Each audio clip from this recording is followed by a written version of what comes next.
네, 어제 임명 동의안이 가결되면서 이완구 총리가 오늘 첫 출근을 했습니다. 기자들과 만나서 거의 답변이 없었는데요.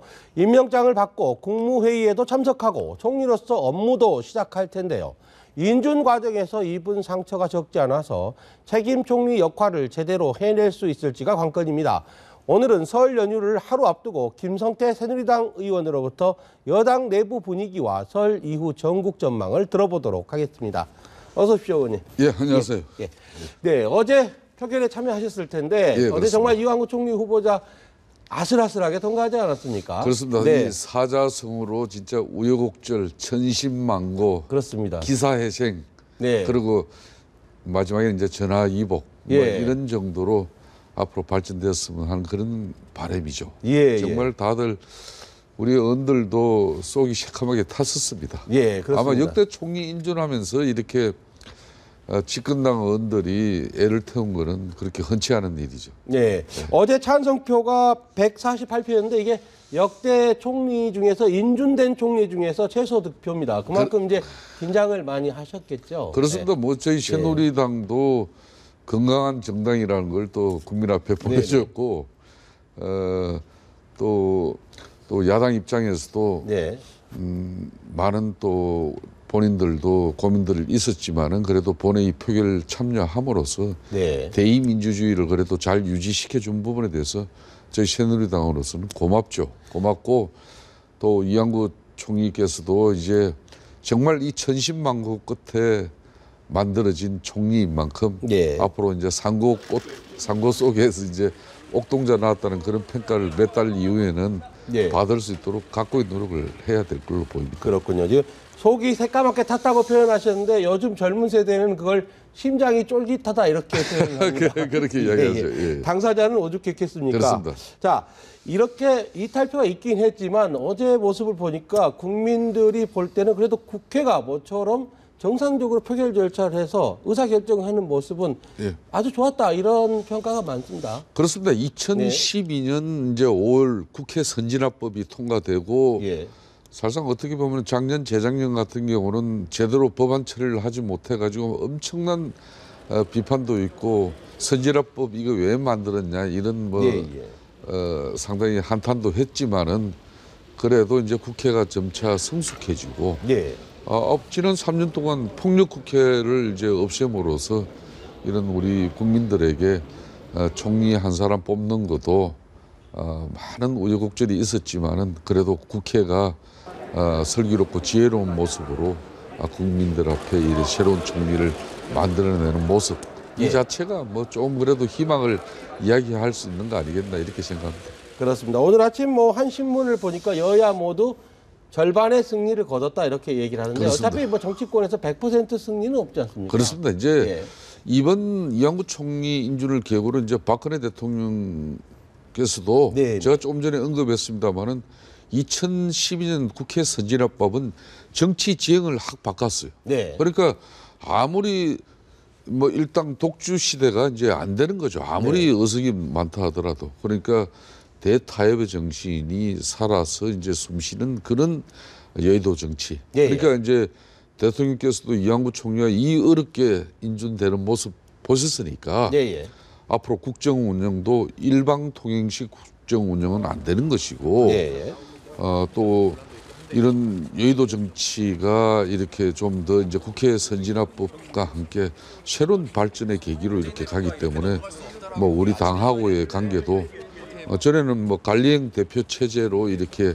사실상 청와대 입장을 우리 당이 뒷받침해주는 그런 모습이었다면은 이제는 수평적인 당청적 관계로 우리의 국민의 목소리를 우리 집권당이 좀 여과 없이 잘 대변할 수 있도록 좀 소통의 폭을 폭넓게 이제 좀 다변화 시켜줘야 되는 거죠. 맞습니다. 네, 국회 선진화법이 들어서면서 정치 지형이 바뀌었다 얘기를 하셨는데 스포츠 경기로 따지면 이제 룰이 바뀐 거죠. 그렇습니다. 백태클을 하면 이제 퇴장입니다. 네, 그렇습니다. 그렇게 된 건데, 근데 이게 이번에 이완구 총리가 너무 상처를 입다 보니까 제대로 책임 총리를 할 수 있을 것인가?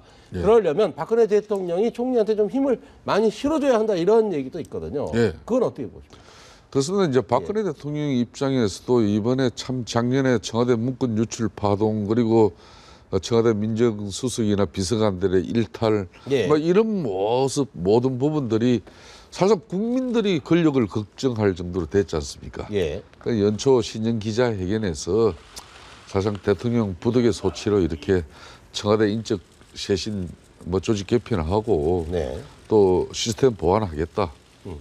막 이렇게 나갔으면 참 좋았는데 네. 그 순서도 예. 이제 오늘 뭐 청와대 소폭 인사가 있을 것 같은데 사실상 청와대 비서실장부터 먼저 이루어졌다 그러면은 네. 이 위안구 총리 인준 부분도 이렇게 좀 허둥대지는 않았겠죠. 너무 갑작스러운 일이라 예. 사실상 총리 후보자 본인도 안정감이 없었어요. 네. 그러다 보니까 그 사실상 뭐 본인이 회복할 수 없는 그런 엄청난 언론관에 대한 그런 실수가 있었지 않습니까? 네. 이번 청문회를 국민들이 지켜봤지만은 그런 언론관 외에는 크게 또 뭐 이 총리 부적격 사유로 이렇게 비춰질 만한 그런 거리는 없었거든요.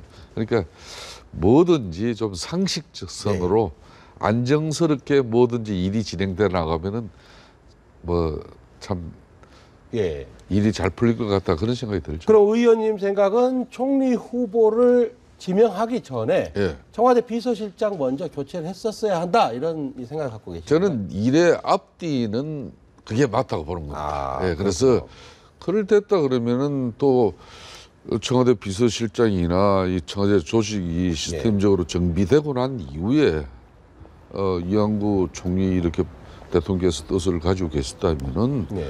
충분하게 뭐 3월달에 특히 국회가 없는 이 기간 동안에 네. 총리 인준 절차를 가져갔다 그러면은 사실상 2월 국회가 이 좀 민생 법안 처리나 또 일을 좀 많이 해야 되는데 예, 예.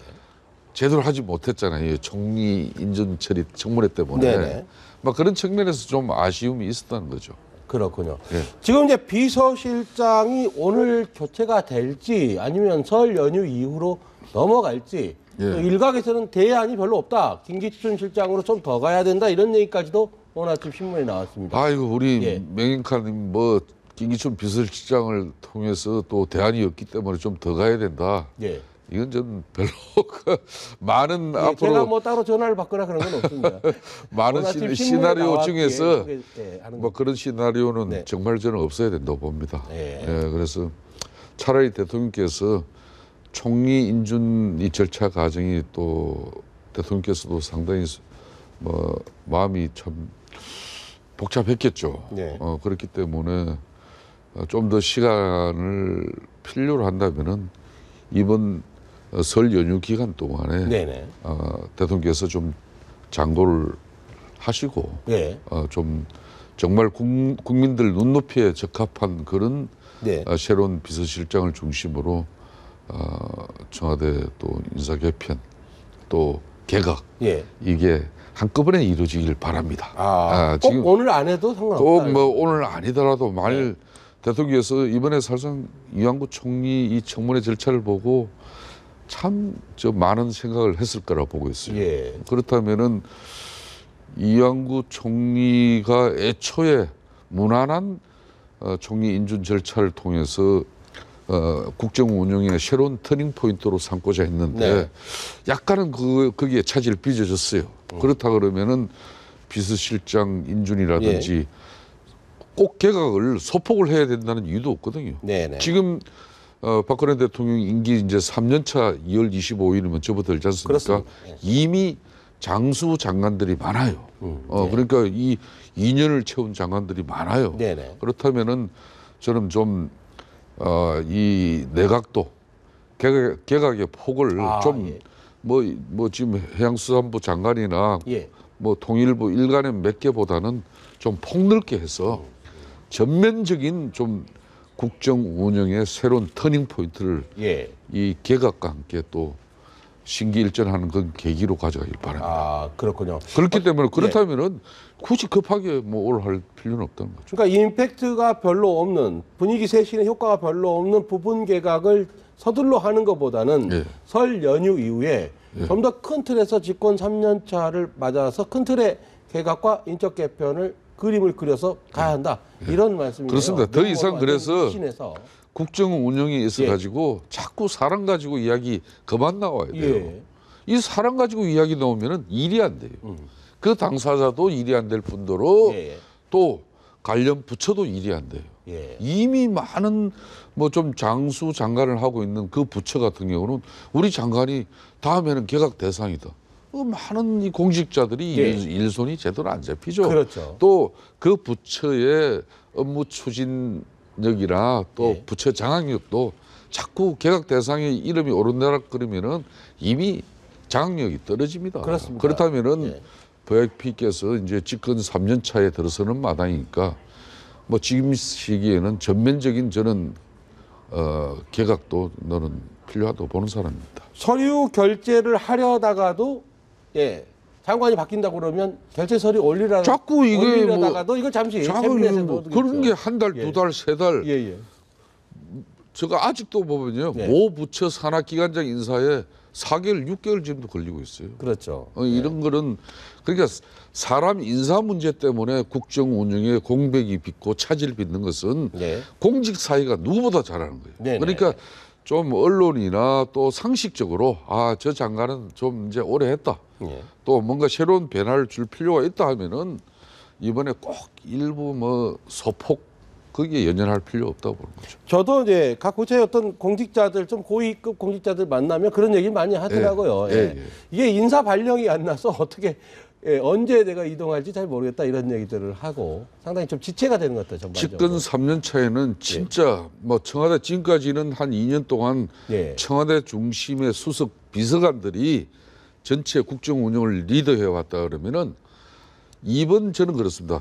박근혜 대통령께서 네. 좀 중폭 이상의 개각을 통해서 정말 부처를 책임지고 장관이 장악하고 그 장관이 그 부처의 정책들을 책임 있게 추진해 나갈 수 있는 그리고 평가도 받을 수 있는 네. 그런 책임 장관 모습 보여줘야 됩니다. 그게 대통령의 지금 공약이기도 했습니다. 예. 지금 지난 2년 동안 아마 지금 박근혜 정부 장관 이름 몇 사람 데려가려면 우리 국민들 장관 이름 몇 사람 못 대요. 존재감이 이전 정부에 그런 비해서 거죠. 약해졌죠. 그런 예. 거죠. 예. 이거는 결코 바람직하지 않죠. 네.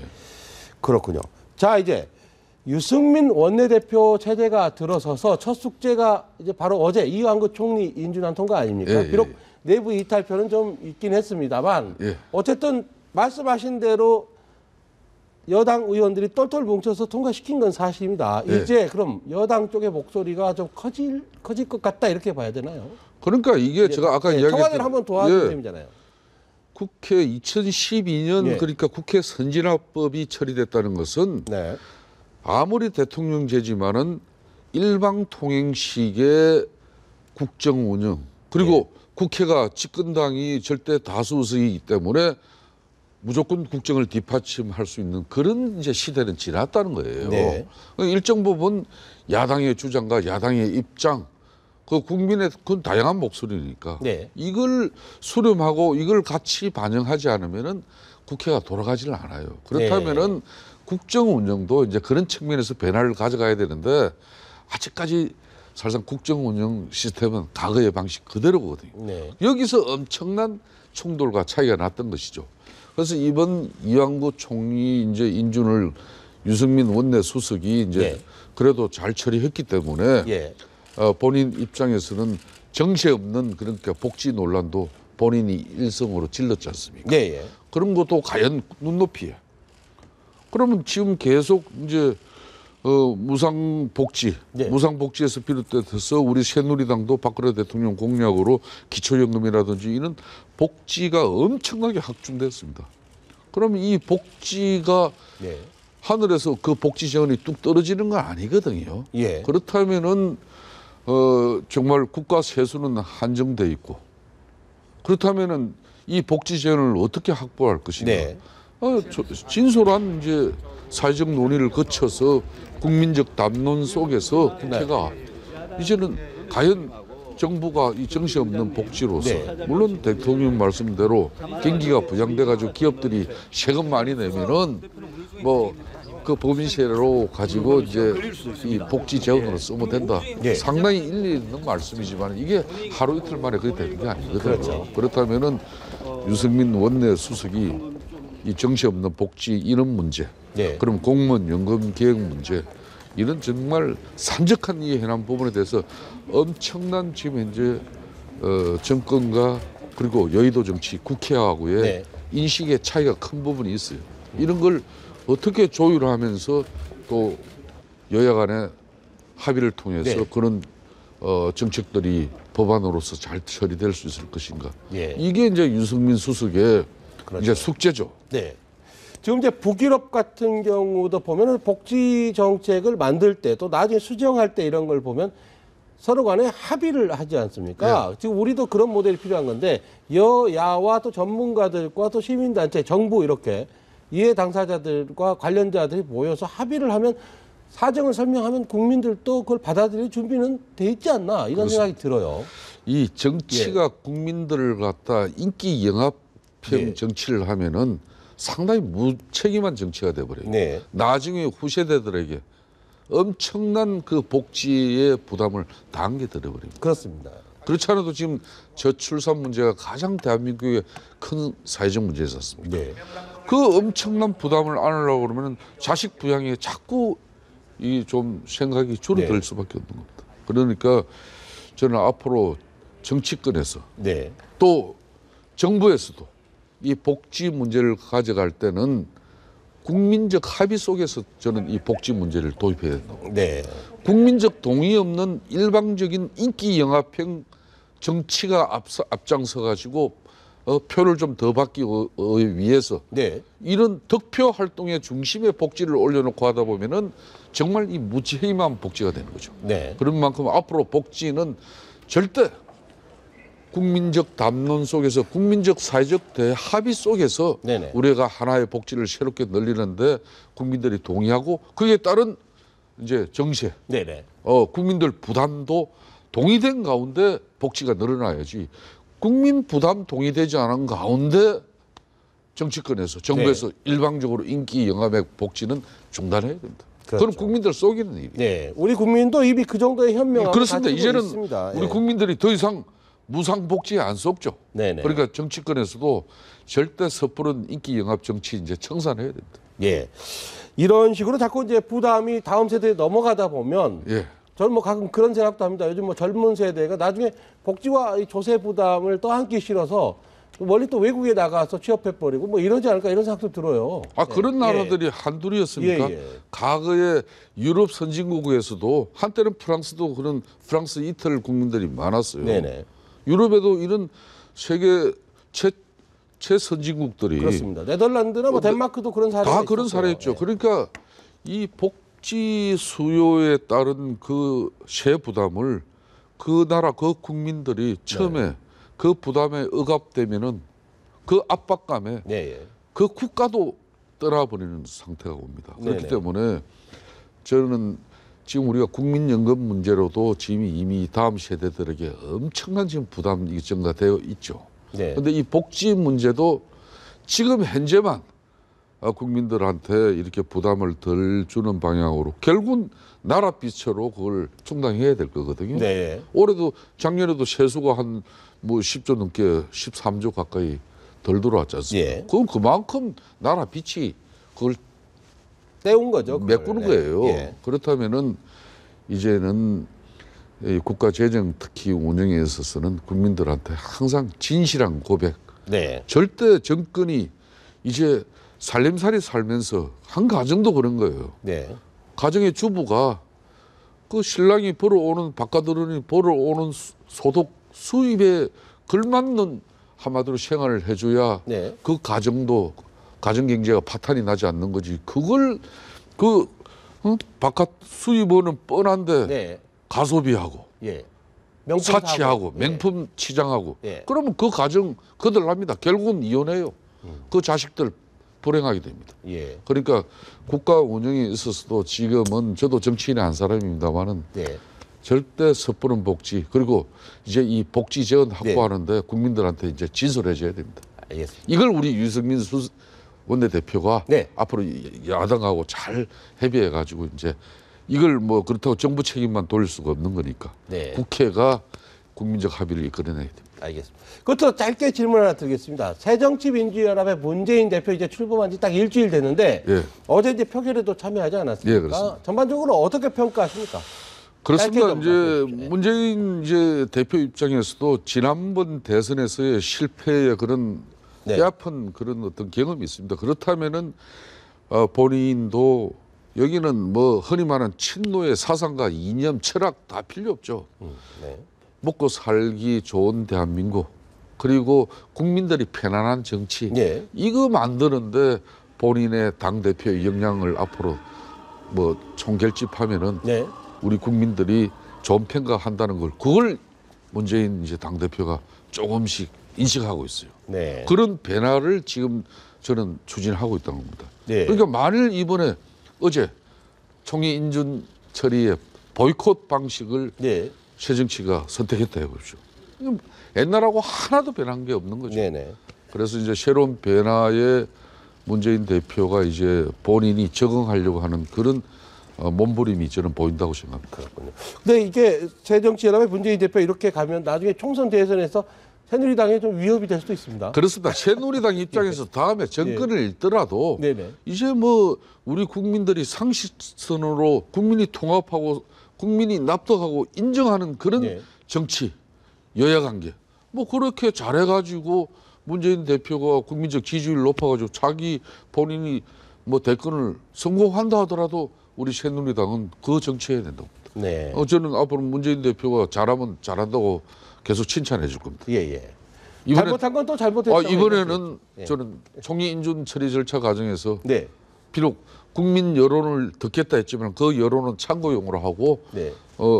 표결에 이렇게 참여했다는 것은 역시 이제 새로운 새정치민주연합의 당 대표의 리더십을 보여준 거죠.